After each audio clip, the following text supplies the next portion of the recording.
Hello प्यारे साथियों, कैसे आप सभी। उम्मीद है आप सभी खैरियत से होंगे।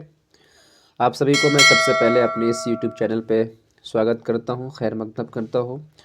प्यारे साथियों, मैं आज इसमें हिस्ट्री का सिलेबस माइनर और मेजर के बारे में बतलाऊँगा।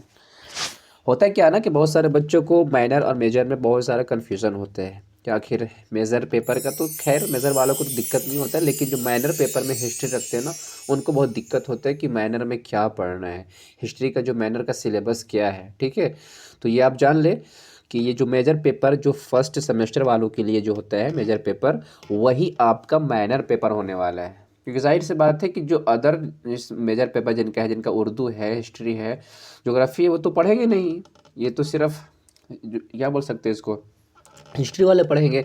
तो उनके लिए क्या है कि जो मेजर पेपर वन है सेमेस्टर वन वालों का, वही रखा गया है माइनर पेपर। ये देख सकते हैं, ये माइनर पेपर है, ठीक ना। और यही चीज़ सेमेस्टर वन वालों के क्या है, मेजर पेपर है। ठीक है, यही सिलेबस मेजर पेपर है किनके लिए, सेमेस्टर वन वालों के लिए जिनका हिस्ट्री ऑनर्स है। और जो अदर ऑनर्स जिनका है, उनके लिए जो माइनर रखे हुए हैं, उनका क्या है, यही क्या है, माइनर पेपर है। ठीक है, तो आइए देखते हैं माइनर का सिलेबस क्या क्या हमें पढ़ना है। और मेजर वाले भी देख सकते हैं, इसमें कोई दिक्कत नहीं है, आप इसी से अपना तैयारी करें। जो इनका मेजर हो मेजर का तैयारी करें, जिनका माइनर है माइनर सोच के तैयारी करें। ठीक है, चलिए देखते हैं कि हमें इसमें क्या पढ़ना है, ठीक ना। फर्स्ट सेमेस्टर जो मेजर वालों के लिए भी और माइनर वालों के लिए। ठीक है, प्राचीन भारतीय इतिहास हड़प्पा सभ्यता से मौर्य काल तक। ठीक है, प्राचीन भारतीय इतिहास के बारे में जानेंगे, कहाँ से कहाँ तक, हड़प्पा सभ्यता से मौर्य काल तक। आप अगर इतना संपूर्ण ज्ञान रखते हैं, जानकारी रखते हैं, तो आपको कोई भी परेशानी नहीं होने वाला एग्ज़ाम में। तो आइए देख लेते हैं कि सबसे पहले हमें इस पेपर में हमारा फर्स्ट टॉपिक क्या है, हड़प्पा सभ्यता। ठीक है, हड़प्पा सभ्यता की उत्पत्ति और विस्तार के बारे में पढ़ेंगे, विशेषताएं क्या रही है हड़प्पा सभ्यता के, और उसके पतन के बारे में पढ़ना है। ठीक है, तो आपको करना क्या है कि टॉपिक व टॉपिक, पॉइंट व पॉइंट बना के नोट्स बना लेना है। सबसे पहले हड़प्पा सभ्यता के बारे में परिचय बतलाएंगे, हड़प्पा सभ्यता का क्या कैसे क्या खोज हुआ, ठीक है, कौन खोज किए, कब हुआ। तो ये आपको एक परिचय बतला देना है सबसे पहला। उसके बाद उत्पत्ति, ठीक है, वो तो पहले उसी में आ जाएगा। और विस्तार, ये भी उसी में आ जाता है। विस्तार यानी कि नगरीय सभ्यता कैसी थी, उनकी विशेषताएं बतला देना है। और उसका पतन कैसे हुआ, ठीक है, पतन के क्या कारण हो सकते हैं। ठीक है, तो ये सारा हड़प्पा सभ्यता से आपको एक नोट्स बना लेना है। ठीक है, ताकि आपको हड़प्पा सभ्यता से क्वेश्चन आए तो कोई दिक्कत नहीं होगा। और ये हड़प्पा सभ्यता से क्वेश्चन आने ही वाला है। ठीक है, और अगर आप ये कर लेते हैं हड़प्पा सभ्यता से ना, तो आपका जो एक पेपर आता है अंडरस्टैंडिंग इंडिया VSC पेपर में, आपको उसमें भी आसानी हो जाएगा।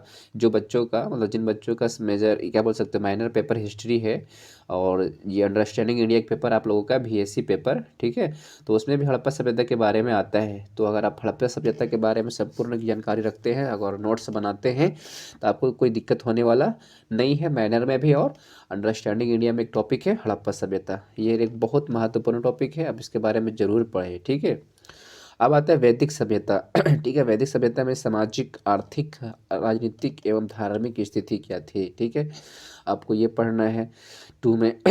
फिर आता है धार्मिक आंदोलन। धार्मिक आंदोलन यानी कि जैन धर्म एवं बौद्ध धर्म।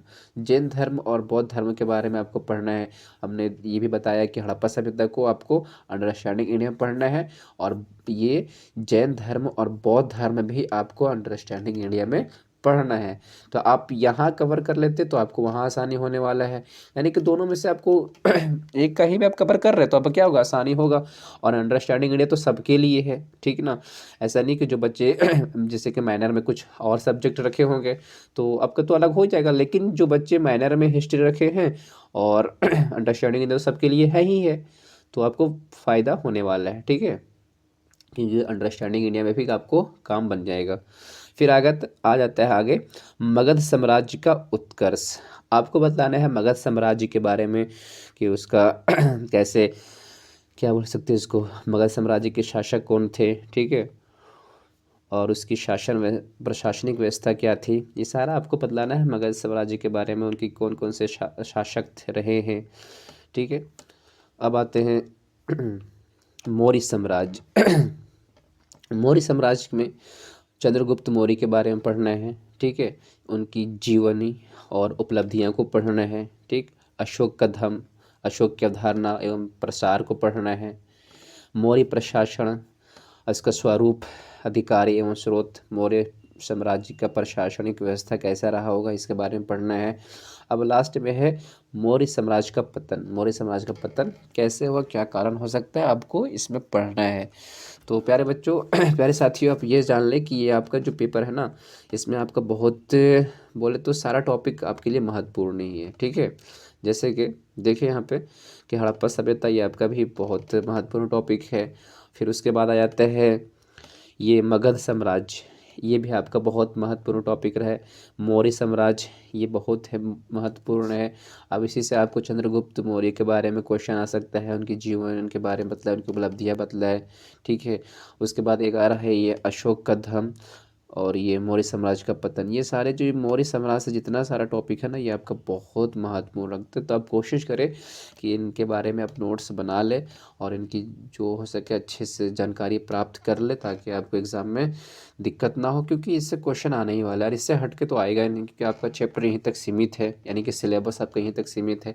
तो आप जाहिर सी बात है, आप समझ सकते हैं कि आपका जो क्वेश्चन बनने वाला है, क्वेश्चन ये सारे टॉपिक से ही बनने वाला है, ठीक ना। तो आप कोशिश करें कि एक एक टॉपिक से संपूर्ण जानकारी रखें, ताकि आपको दिक्कत ना हो।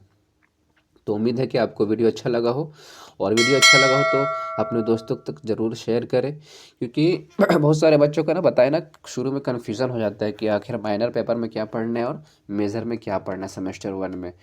तो अगर आप शेयर करते हैं तो बहुत अच्छी बात है, आपने दोस्तों को मदद किया। और हो सके तो वीडियो को ज़रूर लाइक करें और सब्सक्राइब करें, ताकि आपको जितना हो सके आपको अपडेट मिलता रहे इस चैनल पे। शुक्रिया।